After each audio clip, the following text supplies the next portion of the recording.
오늘 우리에게 주신 하나님의 말씀은 시편 78편 56절에서 72절까지의 말씀입니다.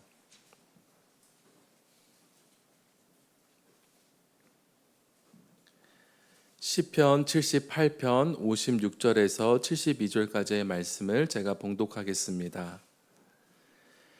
그러나 그들은 지존하신 하나님을 시험하고 반항하여 그의 명령을 지키지 아니하며 그들의 조상들 같이 배반하고 거짓을 행하여 속이는 활같이 빗나가서 자기 산당들로 그의 노여움을 일으키며 그들의 조각한 우상들로 그를 진노하게 하였음에 하나님이 들으시고 분내어 이스라엘을 크게 미워하사 사람 가운데 세우신 장막 곧 실로의 성막을 떠나시고 그가 그의 능력을 포로에게 넘겨주시며 그의 영광을 대적의 손에 붙이시고 그가 그의 소유 때문에 분내사 그의 백성을 칼에 넘기셨으니 그들의 청년은 불에 살라지고 그들의 처녀들은 혼인 노래를 들을 수 없었으며 그들의 제사장들은 칼에 엎드러지고 그들의 과부들은 애곡도 하지 못하였도다.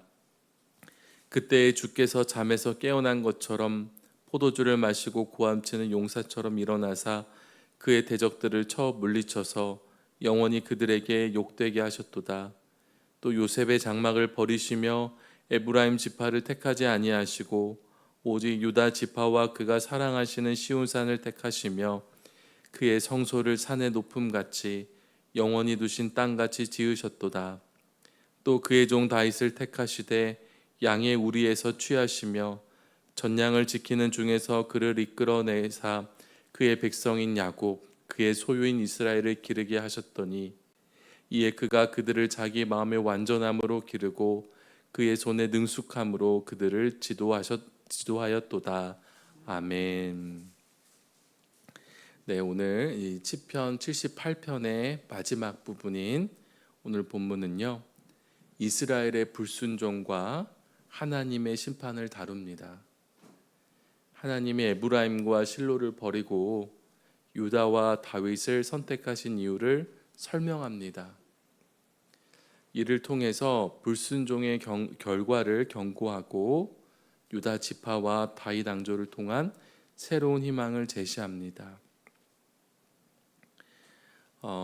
유다 또한 나중에 이제 바벨론의 멸망을 당하게 됩니다. 오늘 본문에 나오지는 않지만요. 유다는 바벨론에 흡수되어서 역사에서 사라지리라고 예상되었어요. 그러나 예레미야 같은 선지자들은 하나님이 당신의 백성을 회복시키실 것을 믿었고 실제로 그렇게 되었습니다. 선지자들이 하나님의 구원을 믿을 수 있었던 것은요, 하나님이 그런 방식으로 당신의 백성을 구원해 오셨기 때문이었습니다. 멸망했다가도 다시 일으키시고 또 죄를 짓고 범죄할 때 멸망시키셨다가도 회복시키셨습니다. 이제 본문을 살펴보겠습니다. 56절부터 58절 한번 보십시오. 그러나 그들은 지존하신 하나님을 시험하고 반항하여 그의 명령을 지키지 아니하며 그들의 조상들 같이 배반하고 거짓을 행하여 속이는 활같이 빗나가서 자기 산당들로 그의 노여움을 일으키며 그들의 조각한 우상들로 그를 진노하게 하였음에. 이 78편은 시인 아삽의 시인데요, 이 아삽은 사사 시대를 이야기하고 있습니다. 하나님은 이스라엘 백성에게 약속하신 것을 신실하게 지켰는데 이스라엘은 하나님을 배신했습니다. 시험하고 반항하였습니다. 그래서 우상 숭배로 인하여서 하나님의 노여움을 불러일으켰다고 고발합니다. 사사 시대의 부패상은 엘리가 제사장일 때 극에 달하였습니다. 하나님은 결국 이스라엘을 크게 미워하셔서 실로의 성막을 떠나셨어요. 60절을 한번 보세요. 사람 가운데 세우신 장막 곧 실로의 성막을 떠나시고. 엘리 제사장의 두 아들 홈니와 비느하스의 죄악으로 하나님은 그들을 떠나시고 사무엘을 택하셨습니다. 그리고 전쟁 중에 언약궤가 대적 블레셋에게 넘어가게 놔두셨어요. 61절을 보세요. 그가 그의 능력을 포로에게 넘겨주시며 그의 영광을 대적의 손에 붙이시고. 아니, 어떻게 하나님의 능력을, 하나님의 영광을 대적의 손에 넘기셨을까? 포로에게 넘겨주셨을까? 그것은 언약궤를 말하는 것입니다. 이스라엘 사람들은 언약궤를 메고 전쟁터에 나가기만 하면 하나님이 함께 하실 거다, 사기가 충천했어요. 그런데 얼마나 어리석고 죄악된 생각인지 모릅니다. 홈리와 비느하스뿐만 아니라 이스라엘 백성들은 하나님을 경외하지 않았어요. 또 홈리와 비느하스는 성전에서 추악한 죄를 지었습니다. 하나님을 업신여기고 가증한 죄악을 행했습니다. 그런데도 전쟁터에 언약궤를 가져오면 승리하리라고 생각했어요. 하나님을 어떻게 생각하고 있는 것입니까? 인격적으로 존중하지 않고요, 마치 우상을 대하듯 대하고 있습니다. 우상이 무엇입니까? 우상에게 절하고 제사하면은요, 그 우상은 반드시 복을 주어야만 하는 존재예요. 우상 숭배는 사실 자신을 위해서 신을 이용하는 개념입니다. 우상 숭배하는 자들에게 신이 왜 이렇게 많은지 아십니까? 이 신 저 신 내가 고를 수 있기 때문입니다. 주도권이 숭배자에게 있어요. 홈리와 비느하스에게, 또 이스라엘 백성에게 하나님은요, 참 하나님이 아니셨고 그저 주술적인 힘이었던 거예요. 실제로 언약궤가 전쟁터로 들어왔을 때에 블레셋은 크게 사기가 꺾였습니다. 두려워했어요. 그러나 하나님은 오히려 이스라엘이 참패하게 하시고요, 그들을 절망에 빠뜨리셨습니다. 하나님의 영광은 실로의 성소를 떠나셨고 이로 인해 이스라엘은 블레셋에게 압제를 당했습니다. 이는 이후에 하나님의 영광이 예루살렘 성전을 떠나고 유다가 바벨론의 통치를 받게 된 상황과 마찬가지입니다. 하나님은 당신 백성의 악행을 보고만 계시지 않으시며 그 죄를 철저히 심판하십니다. 절망에까지 몰아가십니다. 하나님이 우리에게 원하시는 것은 언약궤를 잘 모시고 제사 잘 드리는 게 아닙니다. 사울 왕이 전쟁에서 위기에 처하자 율법을 무시하고 사무엘을 미처 기다리지 못해서 직접 자기가 제사를 드립니다. 제사하면 하나님이 나를 도와주셔야 된다 생각을 한 거죠. 그때 사무엘이 도착해서 굉장히 노하면서 한 이야기가 순종이 제사보다 낫다입니다. 하나님을 경외하고 하나님의 뜻대로 살 때 복을 받지, 하나님을 경외하지도 않고 사랑하지도 않고 자기 욕망을 따라 악행하면서 그저 예배한다고 헌금한다고 하나님이 복 주시는 것은 아닙니다. 하나님이 오히려 그 죄를 철저히 심판하셔서 절망에까지 몰아가세요. 그렇게 하셔야 이스라엘의 죄악의 길에서 돌이키게 되니까요. 그래야 하나님을 경외하고 사랑하며 하나님 백성답게 살아갈 수 있습니다. 우리도 힘든 일을 당하고 큰 실패를 경험했을 때에 하나님을 갈망하고 돌아가게 됩니다.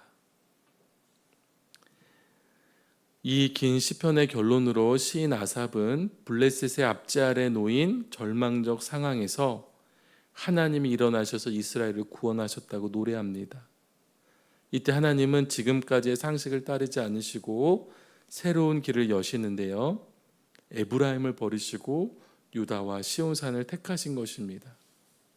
또한 목동 출신 다윗을 세우셔서 마치 목자가 양을 치듯 이스라엘을 기르게 하셨고 이스라엘이 전성기를 맞이하게 하셨습니다. 블레셋에 의해 망한 것이나 다름없던 이스라엘이 다시 일어나게 하셨어요. 그리고 이스라엘 영토의 중앙인 에브라임이 아니라 남쪽 예루살렘이 수도가 되게 하셨습니다. 67절에서 69절을 한번 보십시오. 또 요셉의 장막을 버리시며 에브라임 지파를 택하지 아니하시고 오직 유다 지파와 그가 사랑하시는 시온산을 택하시며 그의 성소를 산의 높음같이 영원히 두신 땅같이 지으셨도다. 바로 남쪽 예루살렘이 수도가 된 것을 말하고 있습니다. 목동 출신의 다윗이 왕이 되고 또 블레셋을 정벌하고 그 주변 지역을 모두 다스리게 된 것은요, 기적입니다. 우리는 하나님이 우리 삶에 주신 기적을 또 시간이 지나면 그냥 자연스럽게 된 거겠지라고 여기는 생각이 있는데 기적입니다. 하나님은 사람들이 예상하는 범위 안에 계시지 않으세요. 하나님은 당신의 자녀가 바른 길로 가려 하지 않으면 바닷가도 같은 절망을 경험하게 하십니다. 그러나 그것은 그를 버리셨기 때문이 아니라 그 절망을 통해서 하나님을 만나고 새로운 도약으로 이끄시기 위함입니다. 하나님이 곧 회복시키세요. 우리가 생각하지 못했던 방법으로 일으키십니다. 오늘 설교를 준비하면서 제목을 징계도 은혜입니다 라고 정하게 되었습니다. 이스라엘이 죄악된 길로 갈 때에 하나님은 그들을 벌하셔서 깊은 절망 속에서 죄를 깨닫고 돌이키게 하셨어요. 시인은 그것이 복이라고 노래하는 겁니다. 또한 회개하고 돌이켰을 때 회복시키세요. 다시 일어날 소망이 없어 보였는데 하나님의 권능으로 일으키신 것을 또한 찬양하고 있습니다. 근데 이것은 이스라엘만의 얘기가 아니라 우리의 이야기이기도 합니다. 하나님께서 사랑하신 자들은요, 죄악된 길로 갈 때 벌하세요. 절망에서 돌이키게 하십니다. 하나님께로 돌아오면 살아갈 소망을 회복시키시고 존귀하게 하십니다. 이런 과정을 통해서 죄를 멀리하게 하시고요, 또 하나님 말씀에 순종하는 게 얼마나 복인가, 주 안에 사는 것이 가장 큰 복이라는 것을 깨닫게 하십니다. 잠언 3장 11절과 12절에서 이렇게 말씀합니다. 내 아들아, 여호와의 징계를 경히 여기지 말라. 그 꾸지람을 싫어하지 말라. 대저 여호와께서 그 사랑하시는 자를 징계하시기를 마치 아비가 그 기뻐하는 아들을 징계함 같이 하시느니라. 여러분이 만약에 조금만 잘못된 길로 가도 하나님이 바로 징계하신다고 느낀다면은요, 하나님께서 사랑하신다는 증거입니다. 히브리서 기자는 징계 가운데 있는 자에게 또한 이렇게 권면합니다. 히브리서 12장 11절부터 13절까지의 말씀에 잘 들어보세요. 무릇 징계가 당시에는 즐거워 보이지 않고 슬퍼 보이나 후에 그로 말미암아 연단받은 자들은 의와 평강의 열매를 맺느니라. 그러므로 피곤한 손과 연약한 무릎을 일으켜 세우고 너희 발을 위하여 곧은 길을 만들어 저는 다리로 하여금 어그러지지 않고 고침을 받게 하라. 아멘입니다. 혹시라도 하나님의 징계 가운데 있는 성도들이 있다면은요, 피곤한 손과 연약한 무릎을 일으켜 세우고 주님께서 행하실 일들을 기대하며 기도하시기 바랍니다. 너무 힘들어서 더는 견딜 수 없을 듯한 고통의 때가 있습니다. 그 정도까지는 아니더라도 힘들다는 불평이 나오는 상황도 많습니다. 그때 우리는 하나님이 새 소망을 갖게 하시리라고 기대할 수 있습니다. 죄 때문이라면 철저히 회개하여 새로운 삶의 방향을 찾을 수 있고요, 주변 상황 때문이라면 주님이 주시는 힘으로 상황을 이길 힘을 얻게 될 것입니다. 우리와 함께 하시고 끝까지 인도하시는 주님을 의뢰하는 오늘의 하루가 되시기를 바랍니다. 기도하겠습니다. 하나님 감사합니다.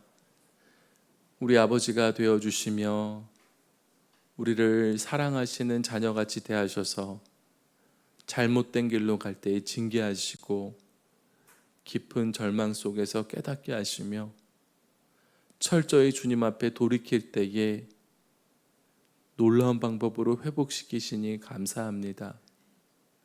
우리에게 축복이 주님 뜻대로 살고 주님 안에 거하는 것임을 온전히 깨닫게 하여 주시옵소서. 하나님, 오늘도 주님 앞에 1,000번째 예물을 드린 손길들이 있습니다. 하나님께서 축복하여 주시고 하나님께서 가장 좋은 길로, 의의 길로 인도하여 주시옵소서. 하나님, 오늘 이 시간 새벽 예배를 드리며 또한 온라인을 통해서 예배를 드리는 성도들을 축복하여 주시고 오늘 이 말씀을 마음에 되새기며 기도하며 주님 앞에 나아갈 때에 성령께서 함께하여 주시고 인도하여 주시옵소서. 하나님, 세계가 많이 어지럽습니다. 중동의 위기가 고조되고 있습니다. 하나님께서 지켜주시기를 원합니다. 하나님의 선한 뜻을 이루어 주시기를 원합니다. 하나님, 세계적인 경제 위기 또한 여러 가지 삶의 문제 앞에서 우리는 신음하고 고통스러워합니다. 하나님, 우리가 너무나도 많은 죄악과 소비로 하나님 앞에 범죄하였다면 돌이키게 하여 주시고 하나님이 기뻐하시는 아름다운 삶으로 회복될 수 있도록 인도하여 주시옵소서. 하나님, 이때 우리가 나의 삶만을 바라보며 잘 살게 해달라고 기도하는 것이 아니라 온 세계와 열방을 향하신 하나님의 관점을 이해하고 세계 복음화와 하나님 나라의 영광을 위해 기도하게 하여 주시옵소서. 하나님과 이웃을 사랑하며 섬기게 하여 주시고 더 큰 관점으로, 더 큰 시선으로 세계를 위하여 중보하게 하여 주시옵소서. 하나님, 우리 교회를 축복하여 주시기를 원합니다. 하나님과 사람을 잇는 하나님 선교적 사명을 잘 감당하게 하여 주시옵소서. 온 성도 한 명 한 명 주님 붙잡아 주시고 하나님의 사람으로서 멋지고 아름답게 살아가게 하여 주시고 세상의 빛과 소금이 되게 하여 주시옵소서. 하나님, 오늘도 주님을 의지하며 나아가는 성도들을 축복하여 주시고 하나님의 크신 은혜 가운데 동행하여 주시옵소서. 감사드리며 예수 그리스도의 이름으로 기도합니다. 아멘. 하늘에 계신 우리 아버지여, 이름이 거룩히 여김을 받으시오며 나라가 임하시오며 뜻이 하늘에서 이루어진 것 같이 땅에서도 이루어지이다. 오늘 우리에게 일용할 양식을 주시옵고 우리가 우리에게 죄 지은 자를 사하여 준 것 같이 우리 죄를 사하여 주시옵고 우리를 시험에 들게 하지 마시옵고 다만 악에서 구하시옵소서. 나라와 권세와 영광이 아버지께 영원히 있사옵나이다. 아멘.